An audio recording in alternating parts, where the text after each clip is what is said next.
This is the Ramallah Elementary School, located in the Shatila refugee camp in Beirut, Lebanon. Shatila doesn't look like what you might think of when you hear the words refugee camp. A sort of city within a city, it's one of the largest settlements for Palestinian refugees in Lebanon. Shatila was built in 1949 to house 3,000 people. Today, 25,000 live here. أنا اسمي عبير جميل العيسوي، قاعدة بمخيم شتيلة، عندي 4 أولاد، وأنا هون بالمقابلة هيدي أنا عندي 4 أولاد بمدارس الأنروا. Like most residents in Shatila, Amir and her children receive basic services like healthcare and education from the UN Relief Workers Agency known as UNRWA. فرجيني حط إيدك، اللي هيدا أخذت فيه 18 وأي كمان. هيدا. Bravo. UNRWA was created in 1949 by the UN General Assembly to provide relief to Palestinians who fled or were expelled from Israel in 1948. Today, some 5.9 million refugees are eligible for UNRWA services across the Middle East. In Lebanon, in the 12 Palestinian refugee camps, UNRWA is the sole service provider. The reason why UNRWA still exists after 75 years is because there is no political solution. Dorothy Klaus, UNRWA's director in Lebanon, says UNRWA is the only agency that can provide the necessary services to Palestinians in the region.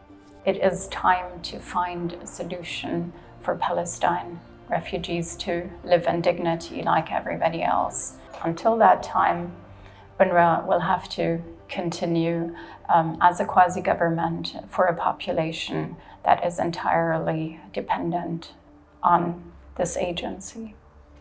Like almost everyone in Shatila, Abir has relied on UNRWA her entire life.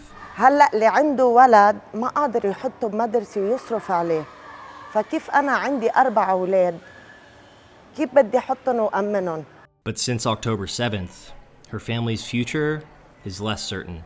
In January, more than a dozen international donors, including UNRWA's largest donor, the US, suspended about $450 million in funding to the agency after Israel alleged UNRWA employees had participated in the Hamas attacks. It is so important that the United Nations take this matter seriously, that they investigate it, that there is accountability for anyone who is found to have engaged in wrongdoing, and that they take whatever other measures are appropriate to ensure that this sort of thing cannot happen again. Following the accusations, UNRWA fired 10 accused employees and suspended 4 others. But an independent review released in April found that Israel failed to provide any evidence for its claims. Many countries have since resumed funding, including Germany, its second biggest donor, but it's still a drop in the bucket compared to the US. Should UNRWA no longer be able to operate, we would be facing a humanitarian crisis in these camps. There is nobody to collect the garbage, there's nobody to operate the water pumps. People would no longer be able to go to our health centers. بطل في مصاري لحتى تكمل الخدمات إلى المرضى. وين يعني أي جهة حتستقبل المريض لحتى يتلقى خدمة ببلاش، ياخذ أدوية ببلاش، يعمل فحوصات ببلاش، حتى استشفاء ببلاش. إنه وين أي مؤسسة حتساعد الفلسطيني. For now, the US plans to divert funding from UNRWA to other agencies, like the World Food Program or USAID. But those agencies don't have the infrastructure or experience that UNRWA does inside Palestinian refugee camps. The White House says that it's waiting for an additional UN-led investigation before resuming donations to UNRWA. But any future funding would need to be approved by Congress, which barred all contributions to the agency until March of 2025.